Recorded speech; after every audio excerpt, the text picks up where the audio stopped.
Langkah pertama, putuskan Anda ingin belajar meretas.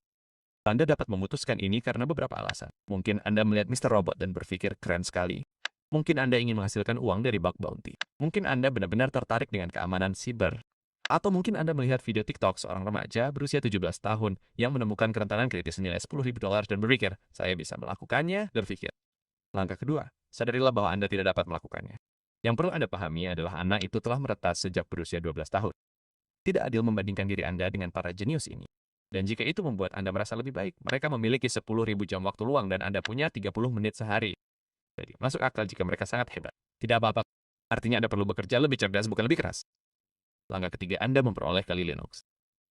Anda dapat mengunduh VirtualBox dan menginstal Kali sebagai VM, atau Anda melakukan dual boot, atau Anda berani dan menghapus Windows sepenuhnya. Sekarang, orang yang rasional akan menggunakan VM untuk membeli perangkat keras senilai $200 yang sudah Anda miliki. Namun, Anda mungkin bukan orang yang rasional dan Reddit akan meyakinkan Anda bahwa Anda memerlukan laptop peretasan khusus dengan RAM 32 GB dan Anda bahkan belum mempelajari apa yang dilakukan Nmap. Namun, sekarang Anda memiliki Kali. Langkah selanjutnya adalah menyadari dampak fisik peretasan terhadap jadwal tidur Anda. Tidak ada yang memberitahu Anda bahwa pada bulan pertama atau bahkan beberapa bulan pertama, Anda benar-benar akan terjaga hingga pukul 4 pagi untuk membaca dokumentasi. Dan tidak ada yang mempersiapkan Anda saat Anda mulai melamun dalam perintah terminal. Ya, berhati-hatilah. Otak Anda benar-benar akan memproses sintaksis bash saat Anda tidur.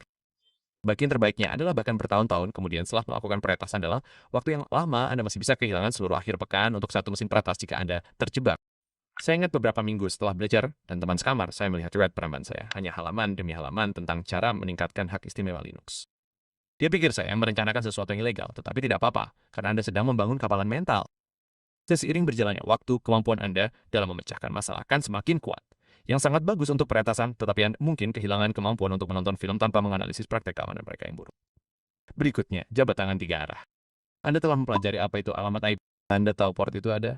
Anda memahami protokol TAL secara teoritis, tetapi pada akhirnya Anda akan menemukan konsep jabat tangan 3 arah TCP. Dan inilah saatnya Anda tahu bahwa Anda telah mencapai momen penting dalam perjalanan penting. Dalam peretasan Anda, karena disinilah 50% orang berhenti karena mereka tidak dapat memvisualisasikan tindakan Cincinnati. Kedengarannya abstrak dan penangkapan paket tidak akan masuk akal. Itu sangat normal. Perlu beberapa bulan untuk benar-benar memahaminya. Sementara itu, Anda dapat menerimanya dan melanjutkan.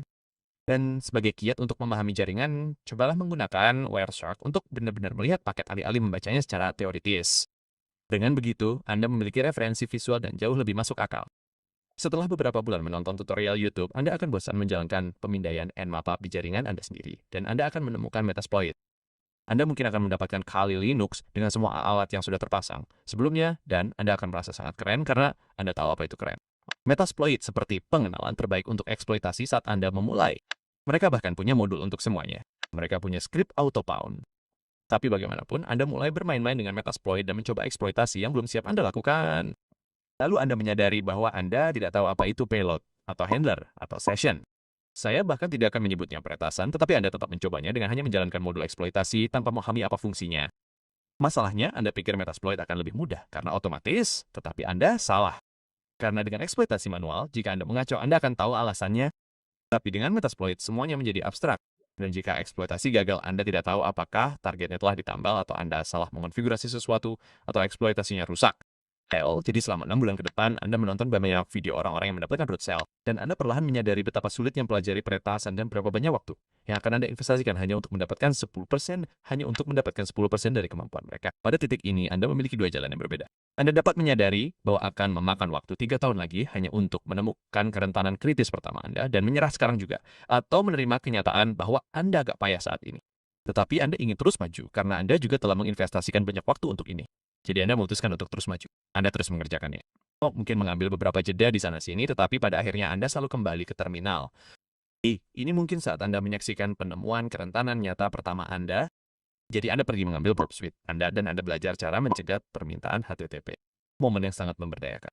Jujur saja, tidak terlalu sulit. Tetapi Anda akan membuka video YouTube yang sama setiap kali perlu mengonfigurasi pengaturan proxy, karena Anda selalu lupa port mana yang digunakan. Pokoknya, suatu hari Anda bosan dengan semua hal jaringan, semua pemindahan port, dan Anda menonton video seseorang yang menemukan injeksi SQL. Itu membuat Anda berpikir, betapa kerennya jika saya dapat menemukan kerentanan web. Jadi Anda pergi ke Akademi Porswigger dan mulai mempelajari keamanan web. Langkah berikutnya, sadari bahwa peretasan web adalah yang paling sulit. Apa omong kosong CSRF ini? Dan mengapa ada 12 jenis XSS yang berbeda? Tetapi Anda terbiasa dengan. Kemudian Anda memutuskan untuk menjadi peretas sejati. Anda mulai belajar cara membaca lalu lintas Burpwit. Dan tiba-tiba Anda gagal dalam retas lagi. Butuh waktu sekitar 30 menit untuk menemukan satu parameter untuk diuji. Sekarang selanjutnya adalah jika Anda telah menempuh jalur peretasan web, Anda mungkin juga mencoba hadiah bug. Ini adalah lereng yang sangat licin. Anda akan mengirimkan satu laporan, dan tiba-tiba Anda terjebak dalam lubang kelinci selama 3 jam membaca setiap pengungkapan peretas. Anehnya, tiba-tiba ada bug logika bisnis. Seperti sebelumnya, Anda mengira pembatasan kecepatan adalah hal yang wajar. Namun, ternyata perusahaan lupa akan keberadaannya. Mulai sekarang, Anda akan menguji setiap bidang masukan yang Anda lihat. Namun, bagaimanapun Anda akan menemukan kerentanan error, dan itu adalah bug yang sangat umum. Dan tahukah Anda, setelah beberapa waktu pengujian, itu benar-benar membuahkan hasil. Anda mulai terbiasa menemukan kerentanan yang nyata. Kemudian, Anda mungkin akan mulai mendokumentasikan metodologi Anda sehingga Anda dapat meniru kesuksesan. Dan kemudian Anda menyadari bahwa Anda masih agak payah tetapi sedikit lebih baik. Oke, selanjutnya. Anda sekarang mendalami ini dan Anda perlu memilih spesialisasi. Dari sudut mata Anda melihat bidang yang paling menarik. Mungkin itu keamanan cloud. Mungkin itu analisis malware. Mungkin itu pengujian penetrasi jaringan. Pada titik ini Anda dapat melakukan salah satu. Anda dapat masuk ke rute pengujian penetrasi korporat klasik dan mempelajari eksploitasi direktori aktif secara nyata kali ini, atau Anda terjun ke area yang sangat khusus seperti peretasan perangkat keras atau penelitian keamanan mobil. Anda mungkin pernah melihat video tentang ini di YouTube dan langsung ketagihan. Langkah berikutnya, saatnya mencoba. Anda akhirnya cukup ahli untuk bekerja di depan klien sungguhan. Mungkin Anda melakukan uji coba penlepas untuk bisnis lokal, atau Anda mendapatkan hadiah bug dengan bayaran yang lumayan. Anda melakukan penilaian dan hasilnya baik-baik saja, tetapi Anda akan memikirkan satu kerentanan yang Anda lewatkan untuk waktu yang lama setelahnya. Tetapi secara harfiah tidak ada yang peduli. Seperti tidak ada yang peduli. Selanjutnya alat lainnya. Mencoba membenarkan pengunduhan kerangka kerja lain semakin sulit saat ini. Tetapi tidak apa-apa karena Anda bermaksud untuk masuk ke keamanan seluler. Dan pengaturan Anda saat ini tidak menginstal Freda dan Anda tidak dapat menggunakan Perp Suite untuk seluler karena itu untuk seluler, karena itu untuk aplikasi web dan Anda ingin menguji seperti aplikasi Android yang sebenarnya. Jadi Anda mendapatkan Android Studio dan Anda menghabiskan 10 jam mengonfigurasi emulator dan Anda mendapatkan alat debugging. Dan Anda belajar tentang dekompilasi APK yang akan Anda gunakan sepanjang waktu, itulah sebabnya akan Anda gunakan sepanjang waktu, itulah sebab ini. Kemudian Anda masuk ke fase di mana Anda benar-benar mempelajari rekayasa balik. Terkadang mereka bahkan tidak memiliki tutorial untuk sampel malware tertentu yang ingin Anda analisis. Jadi Anda harus membaca assembly dengan kecepatan selambat mungkin. Wah, ini pengalaman yang paling buat frustrasi. Sangat sulit untuk memahami fungsi apa yang dilakukan. Tapi tahukah Anda, itulah pengembangan karakter. Selain itu, di suatu tempat di sepanjang proses ini, Anda mencoba mengotomatiskan pengintaian Anda, tetapi tidak peduli seberapa keras Anda mencoba. Anda tidak dapat keras Anda mencoba, Anda tidak dapat memperoleh. Misalnya Anda dapat membuat skrip yang menemukan subdomain tetapi jauh di lubuk hati Anda tahu bahwa Anda tidak melakukannya secara efisien sebagaimana mestinya. Selanjutnya, Anda mempelajari Python dengan benar dan mulai mengutak-atik dunia pengembangan alat yang ajaib karena Anda menginginkan skrip khusus. Mari kita hadapi kenyataan sekarang tahun 2026 dan dalam ekonomi seperti ini, kita tidak dapat menjalankan perintah yang sama secara manual selamanya. Jadi, Anda menulis skrip otomatisasi dan menghabiskan waktu sekitar 10 jam untuk mendebugnya sampai Anda lupa mengapa Anda mulai membuat kode. Selanjutnya, Anda membuat blog peretasan atau saluran YouTube. Dan telah melakukan peretasan selama bertahun-tahun dan akhirnya merasa cukup baik untuk berbagi pengetahuan secara daring. Mungkin Anda membuat tulisan atau tutorial, tetapi pada titik ini Anda dapat dengan nyaman mengatakan bahwa Anda telah berhasil mempelajari peretasan. Ini adalah perjalanan yang panjang, tentu saja tidak mudah. Tetapi sekarang Anda dapat menemukan kerentanan dan dibayar. Dan saya pikir hanya itu yang terpenting. Jadi selamat karena telah berhasil melewati kurva pembelajaran peretasan yang hebat. Anda mampu melampaui 90 personang yang menyerah untuk mencoba mempelajari ini. Bagi semua orang yang baru memulai peretasan saat ini adalah waktu yang tepat untuk mulai belajar. Tahun 2026 adalah tahun di mana kita semua akan menguncinya. Ada banyak sekali sumber daya gratis daring untuk membantu Anda di sepanjang jalan. Dan tahukah Anda, mungkin pada akhir tahun kita akan menemukan bug lebih baik daripada anak-anak berusia 17 tahun di TikTok. Sekarang, tunggu dulu. Ada satu rute alternatif yang dapat kita ambil di awal, yaitu mempelajari pemrograman terlebih dahulu, alih-alih langsung terjun ke peretasan.